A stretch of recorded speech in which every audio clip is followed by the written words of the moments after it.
I'm Crichton. And I'm Maddie. We're sisters and heavy readers. Join us every single week to talk stories, interview authors, and collab with fellow book nerds. Welcome to the Chris and Mad Show. Welcome back to the show, you guys. Today, my sister and I are going to be talking about two things we love: books and travel. Oh my gosh. Is it books that actually make us want to travel so much? I think so. Oh, yes. I think that because we have been escaping into so many fantasy, sci-fi worlds since we were but little sisters, we have just had the travel itch so bad. The last couple years, we've had the opportunity to travel with some of our book club members.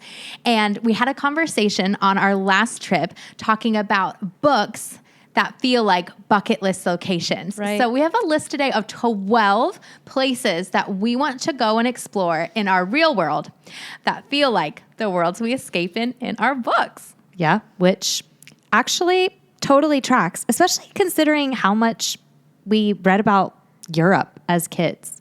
Oh, I know. There's so much. I was just thinking back to like all of our ancient history modules. I mean, it's usually like the Fertile Crescent and then up into Europe, but I'm like, literally, it's just been like brewing since we were in like second grade. Oh my gosh. And it's really almost embarrassing how many trips we're trying to put in 1 year right now. Because we're like, well, I don't know. What if we just tackle on a couple days and do a quick little Well, jet? and now I feel like we're expanding even outside of Europe because I feel like Europe has been like, full of bucket list places, but also just like it's been like our safe zone.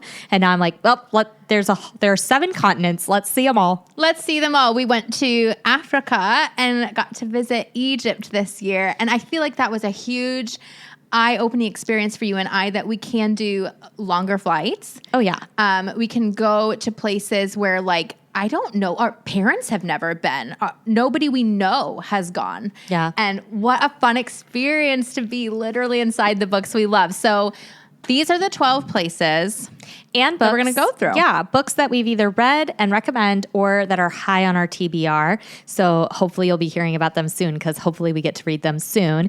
And please let us know in the comments any of the places that you're itching to go because of books that you've read or books that you had to read once you visited a place because you just wanted more of that place. I feel like that's happened to me too. Like when we went to Ireland, I immediately wanted to read a bunch of books set in Ireland. So let us know in the comments how those things affect you guys. And if you guys are listening in a place that you can rate, review, or save the show, please do that. Following the show helps us show up on lists where people can find us if they're looking for a show like this. And if you're watching on YouTube, as always, like and subscribe, please. It helps the show so much. Okay, let's get into this list, Maddie. Where are we starting with books? Well, I feel like we should start in ancient Greece because it is very high, like in my top 5 on my bucket list right now. And we're getting ready to read the Odyssey. Again, we read it when we were in school, but I feel like this will be my first time as an adult. And I've been reading a lot of historic fiction set around the Greeks and the Trojans. So I'm like, let's read the Odyssey. I'm ready. I cannot wait for that new adaptation coming out. So the Odyssey is actually like, correct me if I'm wrong, it's a little like a ditty, like it's like a poem, it's verse. It's not really like something you read chapter by chapter and understand everything if you were to read the original text. Correct. It's So like an what Mom ancient read us was text. probably the abridged. Well, it was probably abridged and it was definitely like translated and yeah, it was modified. It was Odyssey Light. It was an iteration. Okay, I was going to say, I think that us doing Stephen Fry's edition this summer, is that the goal, is going to be way more in depth than what we had as kids. I am very excited to try Stephen Fry's just because I've heard such great things about it, but it is a narration and an iteration of the epic story. It's definitely derivative. It's what he's done with it. It's not like a word for word translation. Okay.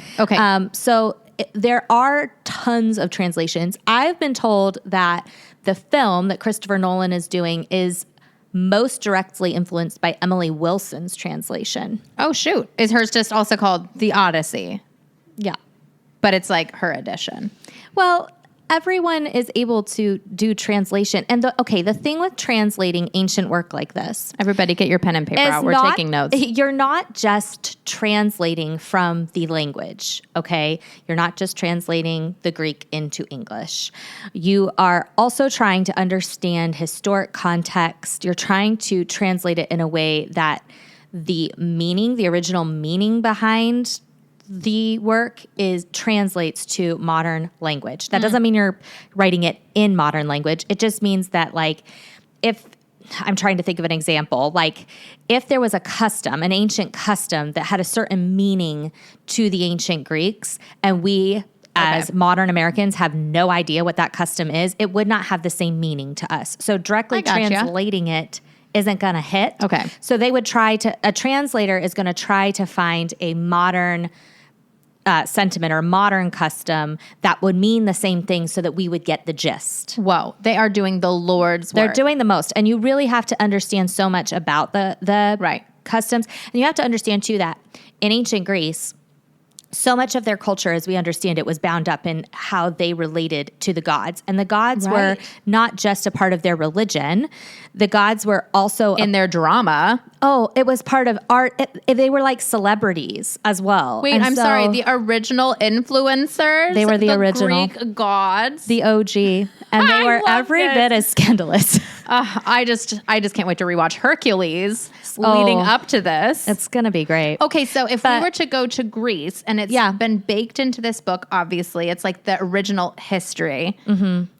I just what do you want to do there? Like, are we beaching together? Are we sightseeing everything? Because I've always seen people beaching with the white buildings with the blue lids. I think you're talking like Santorini, like some of the islands. I'm sorry, I just called a roof a lid. I just noticed. I feel like there's so much culture in Greece that would be so fun to experience and explore. But I think just for historic purposes, I would probably want to go straight to Athens. I'd want to see the museums. I'd want to see what's left of the ruins, of the monuments. What about this? How about we arrive 2 days to handle jet lag, then we explore all the things, and then we end in Santorini. Okay. Blue lids. Blue lids, blue roofs. Let's go. Okay. Oh, I can't wait for this to happen. I'm like, please, 2027. Okay, well, so I think we would have to do some boat time, so you would definitely need to take some anti-nausea medication, Kristen. Only hot girls have nausea. Your motion sickness is next level. It's really hot, guys. But because the Odyssey is this long voyage home from the Trojan War, I feel like we'd have to spend some time at sea just to feel it. Boat day. Boat day. Boat day with the girls. Boat day. Woohoo. Let's do it. I'll bring the thong with Katie. If you would love to read the Odyssey with us, we are going to do that with Book Club in July because that is when Christopher Nolan's film adaptation is coming out. And in the club, we always read and watch a great adaptation. Oh, my God. So we will be finalizing which translation we're going to read. We'll be coming up with a read schedule. And then we will, of course, be deep diving it.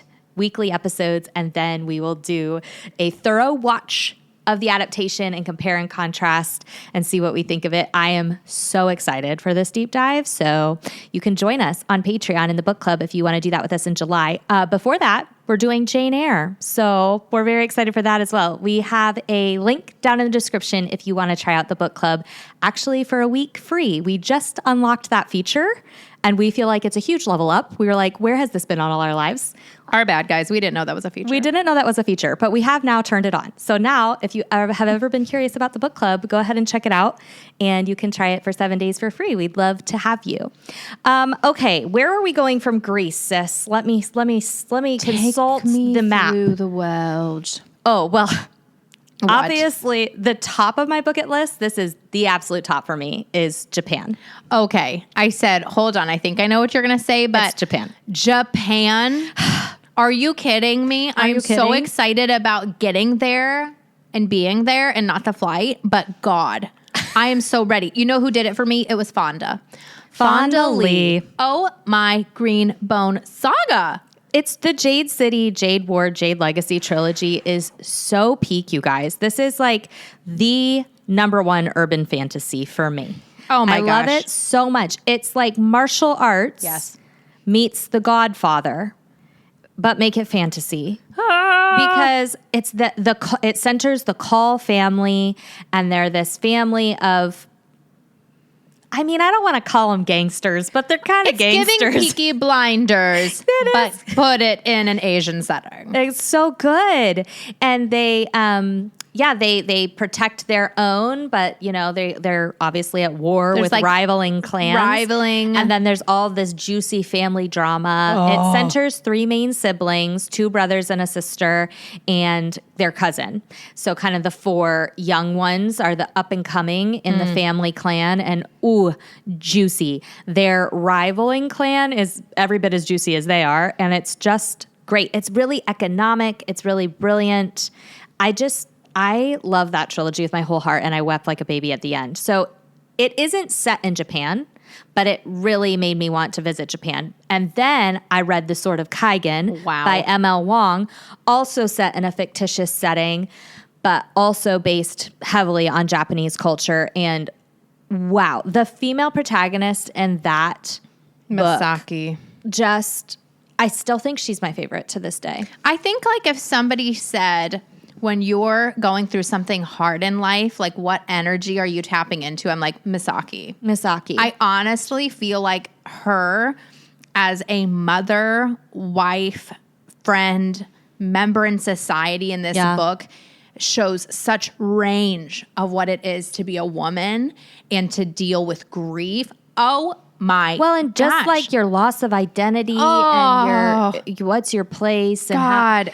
ML Wang, give us more. But I think Sword of Kaigen does a great job of also wrestling with this idea that's kind of foreign, in our society and just our generation, of this idea of honor, and we could never. It's just this. It's not that we're not honorable, but the definition of honor in other parts of the world, and especially in other times in history, has been so steeped in just obedience to your country, to your family, to your parents. And Misaki is just, she so denies herself to honor her family that it's just whoa. I'm sorry, guys. Astonishing to read. But the book that really made me be and this is the next place I will be going, is Pachinko by Min Jin Lee, because it does take place in Japan and Korea during the 20th century. So goes through World War II, goes through the whole conflict and occupation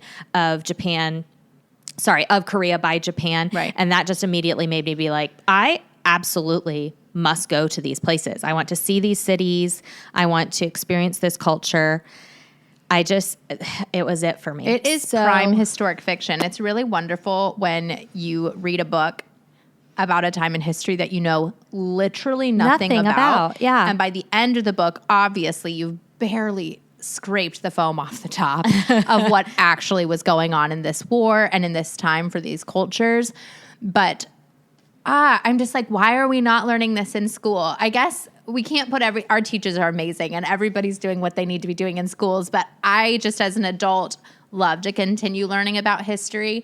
Maddie's husband is a huge history buff, and I feel anytime we can get him on the podcast, anytime I'm recommended a really good historic fiction that is going to take me to a place that I know nothing about and actually make me feel connected to the people of that time. Yeah. Min Jin Lee does this in spades in Pachinko. I really think we need to pick up more of their work. Well, she's writing her second novel. Yeah, I think she took 20 years to write Pachinko. So, jeez, she takes her time. It's perfection. Okay, so Japan. Then we hop on another plane. P.S. If you are interested in ever traveling with us, we do announce and take trips with our book club. Yes, multiple trips a year. We're heading to Scotland in September. We're headed back to the UK. We're doing an English Jane Austen tour in October. And stay tuned, because I think we're going to announce another trip for early 2027. And yeah, book club members always get early access and the first announcement. So stay tuned for that. All right. So from Japan, I don't think it's like a quick little hop, skip, and a jump, but the next one we're talking about is Croatia, because they filmed a ton of the Game of Thrones show there. Oh! And we are currently reading the whole Song of Ice and Fire, the 5 books that are out right now. We're on book 4, Feast for Crows. So whenever I'm picturing King's Landing, I'm just picturing Croatia. Oh my gosh, yes. Some of our friends, before they met up with us on our trip to Portugal, they went early to Croatia. The photos they showed us were literally the sets from the movies. Stunning. I was like, oh my gosh, I just feel like Game of Thrones is that traditional medieval feeling fantasy that is like comfort fantasy for me. It's the castles, it's the coastline, it's like the rolling hills and mountains. I feel like Croatia is one of those places that has blown up in the last couple of years with people traveling too, because a handful of people in my life have said that they've gone. Yeah, I don't know why it wasn't on my radar before, because the photos are so stunning. So yeah, I really want to go. visit. And I feel like Game of Thrones is so iconic because it's not just a fantasy with dragons in a made-up world. Which, I mean, it is that, but it's not just that. George R. Martin, his book 1 is the coolest setup to a fantasy series ever. He has crazy scope in his world building. He did not cut corners. So I feel like I am literally in a little hammock of fantasy joy every time I am reading his book. A hammock of fantasy joy. I'm just like, woo, I love this so much. You should blurb books, sis. Just put that on the front of George R. R. Martin. A hammock of fantasy joy. I hope they let you in blurbs do stick figure drawings, because that's my skill set. It's just words. No, but could I not? Could it be my iconic signature that I always have a little stick drawing? It's just me in a hammock, just straight swinging in my fantasy world. Game of Thrones, y'all know about it. We don't need to talk about it, but we do talk about it a lot. We don't really need to talk about the next one either, but I think number 2 on my bucket list is New Zealand, because I absolutely must see Hobbiton before I die. When I die, put me in my hobbit hole. It's the closest thing we'll ever get to Middle Earth is New Zealand. So that's number 2 on my bucket list right now. And Lord of the Rings is our very favorite story of all time. Yeah. It's the best. And I think I'm due for my annual reread, but I have many other things I'm also currently reading. But Lord of the Rings is just...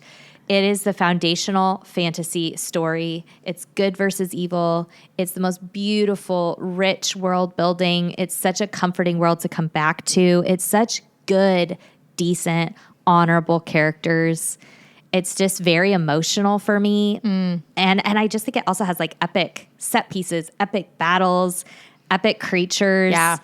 It's just fabulous. I have no notes on Lord of the Rings. I think it's perfection. Everything else gets compared to it. And the adaptations did such a good job that I feel like going to New Zealand, knowing that's where they filmed it, I'm like, it is Hobbiton for me. It is Rohan. It is all the places I love. When I was looking to see the company that we travel in groups with, I was looking at the itinerary for the Netherlands. New Zealand, my God. There's so many hikes. Oh, yeah. And so if you're like an active person, which I love, you should put this on your travel bucket list, because it would be so fun to go there. Yeah, because I think, yes, it's fun to go to places that have like castles and all of this. And I'm sure there's lots of like developed areas that we would enjoy on that trip. But I love the idea of just pretending I'm on Bill the Pony or Shadowfax going through the natures. Just like the wild, vast expanse of landscape just would be so awe-inspiring. How long is that flight, though? From the United States? I think it's like far. 24. You're not in the air for 24, but I'm pretty sure it's more than a day's travel. I know that our friend Jen, who's in the book club, when she listens to our episodes, she's listening to them on the next day. She's like time travel forward in time. She's like, it's not even the same date when she watches our videos. Hey, Jen. Hey, Jen, we love you. How's your Wednesday? Exactly. Okay, where's our next spot? So this one is out there, but I had to put it on the list. Guys, I've never been to Hawaii. I want to go so bad. It's Lilo and Stitch. It is kind of Lilo and Stitch. But for the sake of this video, the other one that I've never read, but of course I've seen the films, is Jurassic Park. Yeah. And I'm a huge techno thriller fan. Like, I don't read a lot of traditional thrillers. I just love techno thrillers. Yeah. And I feel like Jurassic Park is like foundational techno thriller. Like, let's use science to bring back the dinosaurs. Okay. It's great idea. wild. Let's make it a theme park. Okay. So it's definitely high on my TBR. Like, I should read this classic techno thriller. And I've seen probably 2, maybe 3 of the 7 films that are out that are based on the Jurassic world. I think the Jurassic books, they said there's like a dozen. Yeah, That's what I was seeing. I was like, oh, sheesh. I really just want to read the first one for sure, by Michael Crichton and Crichton. Crichton? Somebody please correct our pronunciation in the comments. But I would love to read that book. And I would love to go to Hawaii. I would love to hike some of the beautiful like jungle hikes. I would love to do some of the volcanic hikes if I was feeling brave. I would love to have a beach massage with a Hawaiian man who is single. Okay, very on brand. I'm sure as you are reading Jurassic Park, you'll be thinking of your Sometimes I forget that we're making massage. these for the internet, and I just think shooting the shit with my sister. I think that I don't know that this book I actually just want to go to a luau. I'm trying to move my hips like that. I definitely think you're still on the Lilo and Stitch wavelength. And I'm sorry, we're talking Hawaii, about Jurassic Park Hawaii is giving hula dancing and dinosaurs. And dinosaurs. Okay. I'm not sure I'm going to like a dino book, to be honest, but I'm going to give it a go. It's so famous. You're going to love it. It's so famous. Okay, you're going to need your laptop for this one, sis, because this one is on our TBR. It has the most beautiful cover. It was recommended to me by my friend Margaret. She's literally literary on TikTok and Instagram, and I highly recommend her content because she's literally built my TBR for the last 3 years. And she normally reads high fantasy, but she loves this book. It's a historic fiction. It's called Kaikeyi, and it is by Vaishnavi Patel. I believe it takes place in India, and that's all I know. I would be going into this book completely blind, but for the sake of the episode, let's see if we can't get you guys a little premise and see if this book wouldn't totally inspire us to go to India. I already would love to go to India, actually, because of the book Eat, Pray, Love by Elizabeth Gilbert, which I read, I think, 15 years ago. But because of that book, I've always wanted to go to India. But now I want to like pair this book on my TBR with a trip to India. All right. According to Goodreads, Kaikeyi is about a princess born to a cruel father who banishes her mother and is basically reducing her to like marriage fodder. Like, you can get married and that's the best you'll ever do for our kingdom type of deal. But she's raised on these tales and these myths of the gods. And even though she like prays to them, they don't seem to be answering her. But she takes power into her own hands. And it sounds like it's going to be a political, intriguing fight for independence as she transforms herself from an overlooked princess into a warrior, diplomat, and most favored queen. That's what I'm talking about. Yes, it's classed under fantasy, mythology, historic fiction, and retelling. So it does seem like it has a little bit of like the gods, myth, a little bit of like her taking in some power potentially, but it's giving mostly historic fiction, which is very exciting. So Plus, it seems it gets a 4.17 on Goodreads. That's pretty dang good. So anyways, that's the one that's high on our TBR for a visit to India. I'm so excited about this one. I haven't even read it yet. Oh, we have a couple of places we want to go in Italy based on some historic fiction and fantasy we've read. Oh, yeah. So the first one would be the Rook and Rose trilogy by M.A. Carrick, which, to be honest, I loved the first and second. Well, I love the second book the most. The first book is very intriguing. The third book was not my favorite conclusion, which is why I don't like rave about this trilogy all the time, but it is such a mood, such a vibe. I had such a good time reading it, and it stars a con artist, female, on the streets of this fantasy world that's giving, wait for it, Venice.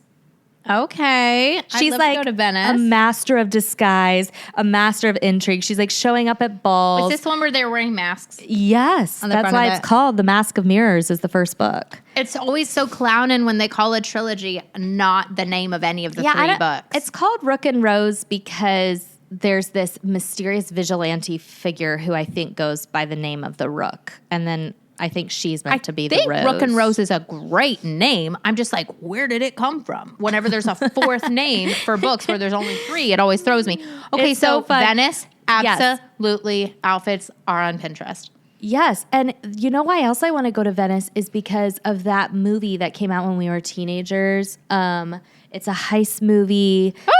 It's on the tip of my tongue. No, I know. The Italian Job. The Italian Oh, Job. I wanted a Mini Cooper for a straight decade. Yes. Do I get a Mini Cooper? Do you get a Mini Cooper now? I think The I point might. is they do that heist in Venice in the beginning and they're like on They're boats. on the boats. Yes. The driveways are like a And boat it's going into so a garage. stunning. And so anyways, I do have my like practical fears about Venice. Like, is the city actually sinking? I said stinking. That was a Freudian slip. I'm like a little worried about like where's the plumbing? Like, this is a city literally built on water. Maddie, people live there right now. You don't need to be worried about this. I just have a few. Your skill set is not in this area. I have a few little reservations that I shall overcome promptly because I really want to go to Venice. But we move slightly in Italy to the fact that we absolutely want to go to the memorial, the ruins, everything at Pompeii Oh! because of the Wolf Den. Take me back to Pompeii. Where the The Weeknd song isn't really working for, but I was trying. Actually, it was working for a second there. Really? All right. But we talk about the Wolf Den trilogy incessantly, but it takes place in Pompeii. It is about women working in a brothel pre-volcanic eruption, obviously. And it does give Italy. I don't know that it really gives Rome. It just it's its own thing. It's its own thing, and I would just love to go to the site. I would love to see it. I would love to do more of the research and dig more into what we know. And just it's such an interesting historical event that like a whole city, a thriving metropolis, really could just be lost that quickly To a volcanic eruption. Yeah, and I think the means of the destruction, it's interesting because it's also like kind of preserving. So there are Right. things that are like fully intact, which is just like, that would just be so fascinating to go see. So Pompeii is high on the list when we get back to Italy. Maddie, how many photos have you looked up of Pompeii? Because when I tell you, my mind is blown by what has been preserved. Isn't it crazy? There are literally corpses. Oh my God. Yes, that have been like that they were like sealed from the heat or whatever. And it's like Like those are immediately. people. When did it explode? So long ago, thousands of year old people. Yeah. Yeah. That's just crazy. But like the ruins, like the mosaics are still on the There's like walls. paintings preserved. Yes. I know. It's almost like I remember when we were in Egypt, they were saying that one of the reasons why Egypt still has so much ancient architecture is because of the weather. Like specific environments can actually help Preserve. things stand the test of time. Yeah. And then there's other environments that like they don't lend themselves to Right. giving us, you know, I know my Well, house is not going to exist And I think thousands of years with from now. ancient Egypt, the mystery. I mean, Egypt would absolutely be on this list if we hadn't already been there. But with Egypt, it's just like we just still marvel at how they could have possibly built it all. Anyways, Oh so my I mean, gosh. I think some of why it's lasted is just because whatever genius, potentially alien tech was involved in building that, we don't have it today. And if anybody ever wants to travel to Egypt, we have the best tour guide in the history of forever. Hani, we're going to put his contact down in the description. He's You the need to most go to brilliant Egypt. tour guide we have ever had. He is a local. He speaks Arabic. He is so in love with his country. He has a history degree. He knows his stuff, and he just loves. It's his passion to bring people to Egypt and help them fall in love with the history and the culture. So And he takes care of all of the intimidating things so He's that you can fab. just like learn, absorb, have the best time. we'll see if we have his WhatsApp that we can put below, but if not, because he'll absolutely be open to anyone. If not, we'll just share shooting him his a message, profile on but we can Instagram. also share his profile on Instagram, and you can reach out to him. Okay, so moving on. This is a country that is recently on my list, and it is Romania. And really, it was just put on my radar because of the series that we did with my husband, Mitch, which we can link up for you guys, about World War I. And we were so intrigued to find out how Southeastern Europe actually got involved in World War I, because I always think of World War I as basically being France, Britain, Germany, which is not the truth. We knew nothing, Jon Snow. Nothing. But it was very fun to learn all about it in those episodes and not have to read 10 history books about it, but just have my husband just give us the fine points. But anyways, I digress. We still need to read Dracula by Bram Stoker, and I think we're going to save it for spooky season.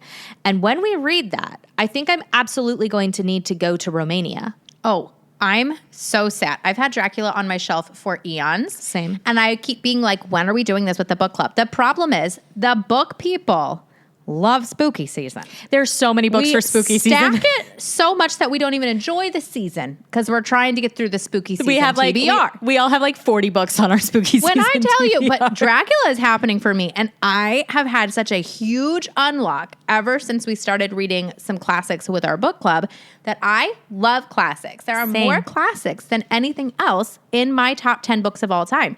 It's wild. It's like the classics are really classics. They're actually so classic. Nobody was just like, I'm going to give it to you. And it deserves all of the prestige it's given. You know, in our deep dive conversations over the Count of Monte Cristo this past month, we had this whole conversation. My husband Mitch was guest starring on this book. And we had this conversation about how it's so interesting as a reader and reviewer to come to a classic and think what am I going to give this book? When in reality, it's almost like you flip the script and you're like, all right, I'm just going to take for granted this is a classic. So probably it's 5 stars. Maybe it behooves me to try to find out why. Yeah. As I'm reading to learn, why is this good?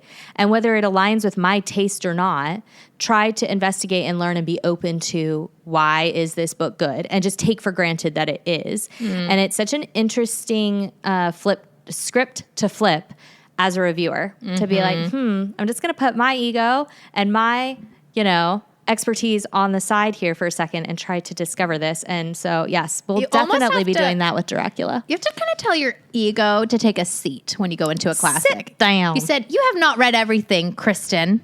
You know not. You know everything. not. You know nothing, Jon Snow. No. Okay.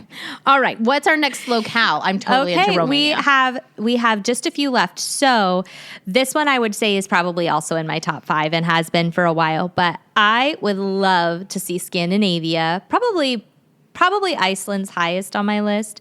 But because of all of the Viking books that we have read, and we've read historic fiction, the Bernard Cornwell, we did The Last Kingdom, but we also love John Gwynne. I love his fantasy series. The Bloodsworn Saga is very Norse mythology, Viking coded, so good.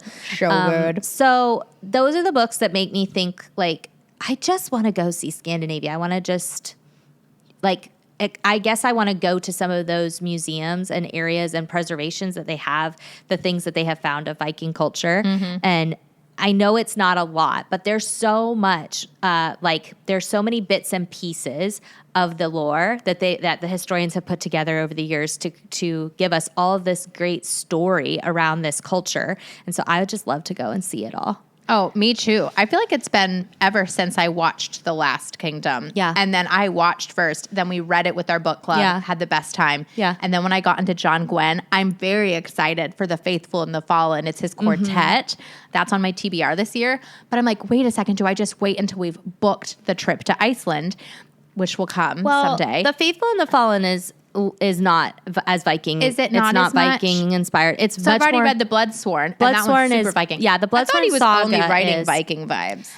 He writes more just medieval in The Faithful and the Fallen. My favorite of all time. It's true medieval vibes. Now there are shield walls and stuff, but I love a good shield wall. But there's no sailing, which I feel like the Vikings were sailors, dude. I read so many Viking books when I was young, and I just had a huge That's So Raven moment where she's in her eyeball and is and you go back in time. Raven. Literally, Maddie, what is his name? I'm going to look it up after Leif this. Erikson? Yes. I knew it. I was used to reading your color mind. so many pictures of him. I said, I think I love this man. Yeah, because we did that whole module when we were homeschooled about how Christopher Columbus wasn't the first European to come to the United States, which were not the pants United on fire. States at that time, but wasn't the first to come to North America because it was actually the Vikings, Leif Erikson, who first went to Greenland and then came to the Americas Yes. in their Viking ships.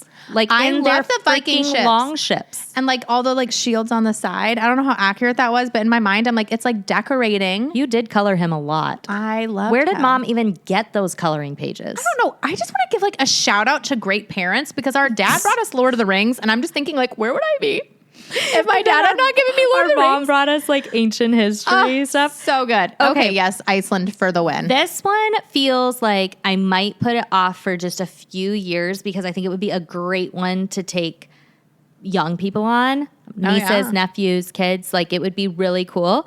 I would love to go to Africa and do African safari.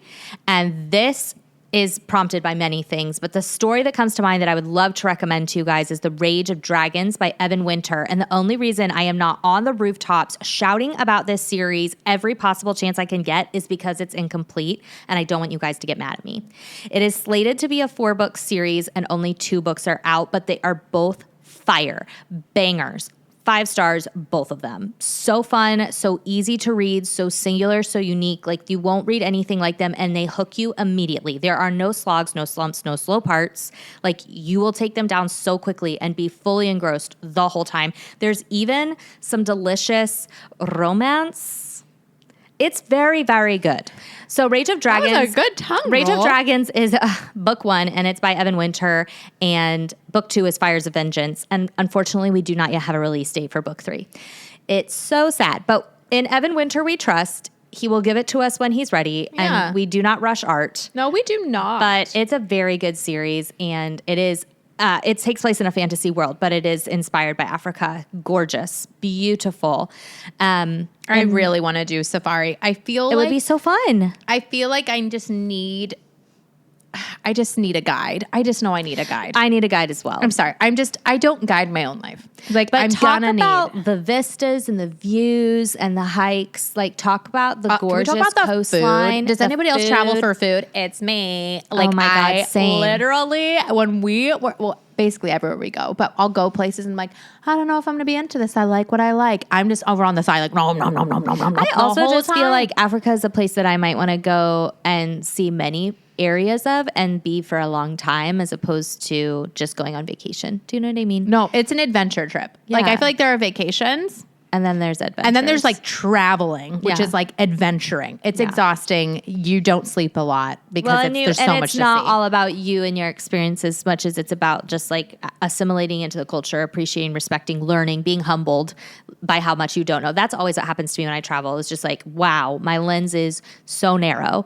And I don't even want it to be. I consider myself to be an open person. I want my lens to always be widening, but it's just is the nature of like, I get in my routine and my lens is small. Yeah. And then I travel and I realize how much I don't know and how different people all around our world are living and how beautiful and different their cultures are and how different their lived experience and therefore their opinions are about things. Their worldview is just so different to mine and every bit is valid. And I think that's the thing that I like the most. Travel's another place where my ego needs to go sit down over there because it's just not welcome. There's not enough room for it on this travel bus. Yeah, I think one of the coolest things that I've learned about both reading and traveling that I know is just like a kink of Maddie's and mine that we really like is it's this broadening of horizons. So it opens your eyes, right? We've all had this happen in our books, but traveling does it too.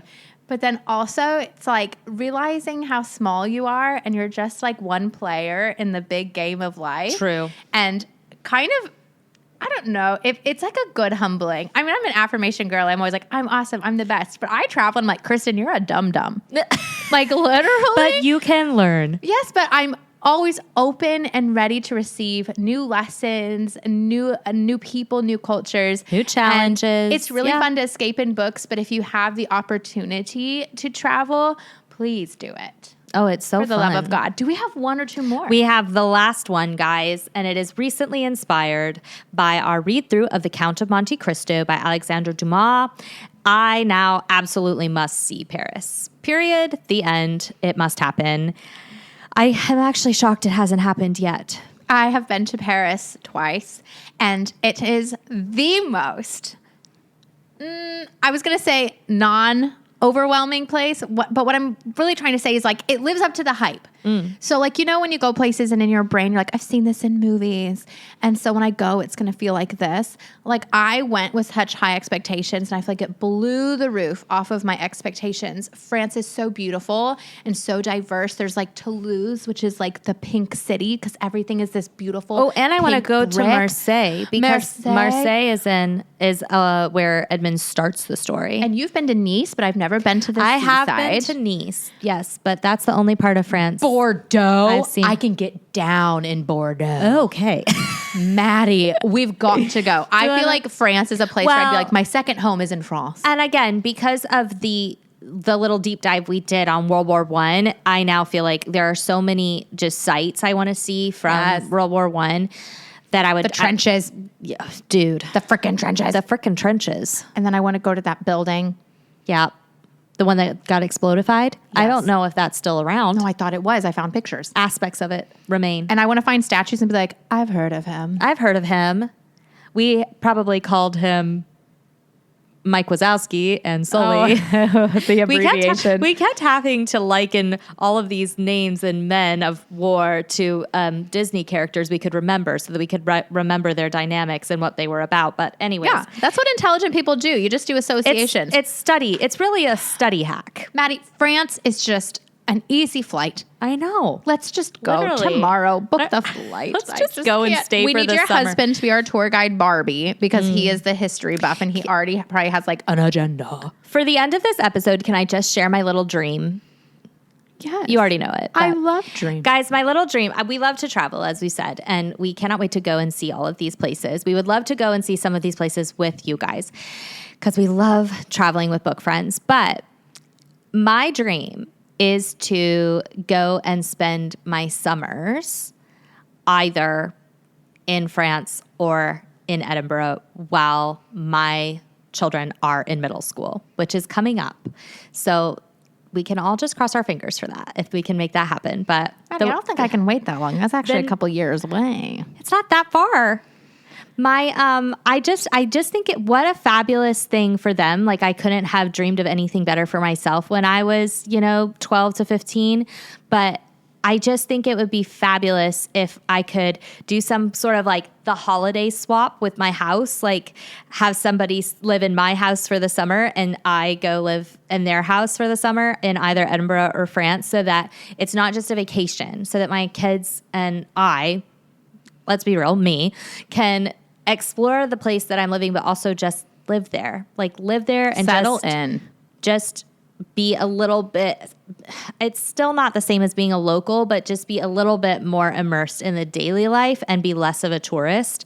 That would be my dream. That would be the absolute pinnacle for me of she found a creative way to make something crazy happen. I just love this for you, Maddie. All of your It's dreams are my coming dream. true. You have to come with me so we can keep making videos. Well, I know I said, All well, summer we're a long. package deal. Europe, here I come. Here you come. Twist my arm. Let's go. I'll get in the suitcase. Well, we hope that this inspired you guys to think about where your books could maybe take you in the future in our world, or books you'd like to pick up inspired by travel. Let us know what those places and titles are, and we will see you guys in the next episode. Bye. Bye.